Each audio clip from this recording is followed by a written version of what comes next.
నేటిదిన వాక్య ధ్యానం కొరకు సామ్స్ 92 13th స్టాంజా 92వ కీర్తన 13వ చరణంలో రాయబడిన వాక్యాన్ని చదువుకుందాం. యెహోవా మందిరములో నాటబడిన వారై వారు మన దేవుని ఆవరణములలో వర్ధిల్లుదురు. చదవబడిన ఈ వాక్య భాగంలోని దీవెన నా ప్రియులకు మీరందరూ పొందుదురుగాక. వాక్య ధ్యానం కొరకై ప్రార్థన. కృపగల మా తండ్రి, మీ వందనాలు. నేడు చదవబడిన ఈ వాక్య భాగం ద్వారా మాతో మాట్లాడి బలపరచండి. యేసుక్రీస్తు నామములో ప్రార్థిస్తున్నాను తండ్రి, ఆమేన్. చదవబడిన ఈ వాక్య భాగంలో మన జీవితాలను దేవుడు ఆయన వర్ధిల్ల చేస్తారు. ఇటు స్థితికి మనము లేక ఈ ఆశీర్వాదానికి మనం పాత్రులం కావాలి అని అంటే దేవుని మందిరములో నాటబడిన జీవితం మనకు అవసరం. ఎవరైతే నాటబడతారో వారు దేవుని ఆవరణములలో వర్ధిల్లేవారుగా ఉంటారని దేవుని యొక్క వాక్యం మనకు తెలియపరుస్తూ ఉంది. పరిశుద్ధ గ్రంథంలో రాయబడినటువంటి ఒక భక్తుని జీవితాన్ని మనం పరిశీలన చేసినట్లయితే first book of Samuel chapter 2 verse 21, మొదటి సమూయేలు గ్రంథము 2వ అధ్యాయము 21వ వచనంలో రాయబడిన ఆఖరి వాక్యాన్ని మనం చదివినట్లయితే, అయితే బాలుడగు సమూయేలు యెహోవా సన్నిధిని ఉండి ఎదుగుచుండెను. చదవబడిన ఈ వాక్య భాగంలో సమూయేలును మనం చూస్తున్నాం. ఈ సమూయేలు హన్నా ఎంతో కన్నీరు కార్చి ప్రభువు సన్నిధిలో చేసినటువంటి ప్రార్థన విన్న దేవుడు ఎల్కానా హన్నాలకు వారు మొక్కుబడి చేసుకోగా దేవుడు వారికి ఇచ్చినటువంటి కుమారుడు. ఆమె ఆ బిడ్డ పుట్టిన తర్వాత పాలు మాన్పించిన తర్వాత ఆ బిడ్డను దేవుని మందిరంలో ఆమె ప్రభువుకు ప్రతిష్ఠుడిగా మొక్కుకొనినటువంటి రీతిగా మందిరములో దైవజనుడైన ఏలీ నొద్ద విడిచిపెట్టి వెళ్ళిపోయినటువంటి విషయాన్ని మనము వెనుకటి వచనాలలో మనం చూస్తాం. ఈ బాలుడైనటువంటి సమూయేలు యెహోవాకు ఏలీ ఎదుట అతడు పరిచర్య చేస్తా ఉన్నాడు. అయితే దేవునికి ఆమె లేక దేవుని మందిరానికి ఆమె తన కుమారుని ఇచ్చిన కారణం ప్రభువారు మరలా హన్నాను దర్శింపగా ఆమె 3 కుమారులను 2 కుమార్తెలను పొందుటను మనం గమనించగలం.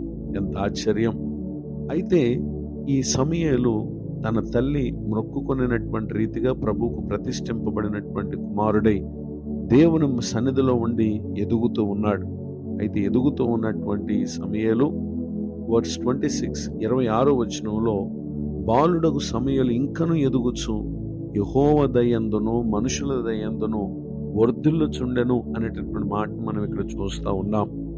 అదే స్థలమందు నివసిస్తున్న ఏలీ కుమారులు ప్రభు దృష్టికి దుర్మార్గులుగా ఉన్నారు. అలానే బలులు అర్పించుటకు వచ్చినటువంటి వారు వారి క్రియలను బట్టి అసహ్యపడుటకు ఆ యవనస్తులు కారణంగా ఉన్నారు. వారి పాపము ప్రభువు సన్నిధిలో ఎంతో గొప్పదిగా ఉంది. ఇట్టి పరిస్థితుల మధ్య సమూయేలు ప్రభువు సన్నిధిలో ఉండి ఎదుగుతూ ఉన్నాడు. యెహోవా దయలో మనుషుల దయలో వర్ధిల్లినటువంటి విషయాన్ని మనం చూస్తూ ఉన్నాం.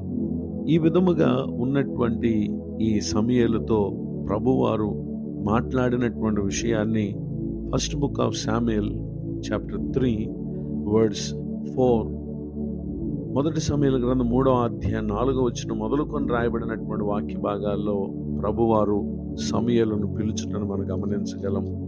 ఈ సమూయేలు దేవుని స్వరమును విని ఆ తర్వాత కాలంలో ఇశ్రాయేలు ప్రజలకు దేవుని సేవకుడిగా, అలానే ఇశ్రాయేలు ప్రజలు కోరిన మేరకు వారి కొరకు రాజును దేవుని నడిపింపును బట్టి అతడు ప్రతిష్ఠించాడు లేక అభిషేకించాడు.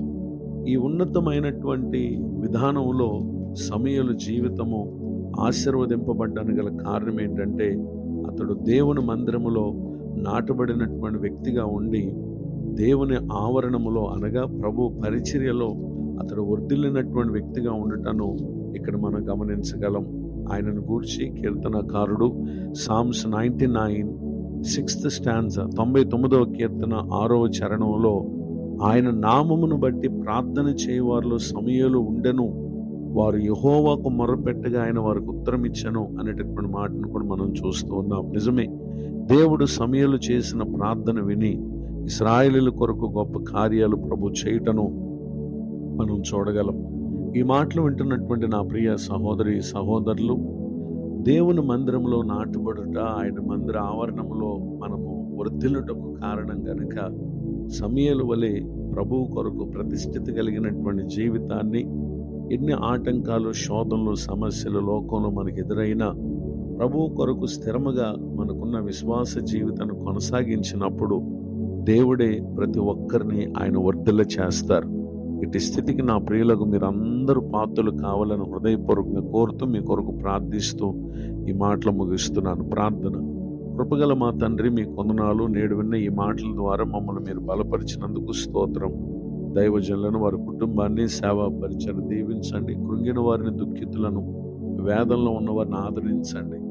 నేటి దిన దీవెనలు మా ప్రియులకు సమస్త విషయాలు అనుగ్రహించి మేలు కలుగు చేసి కాపాడమని యేసు క్రీస్తు నామంలో ప్రార్థిస్తున్నాను తండ్రి.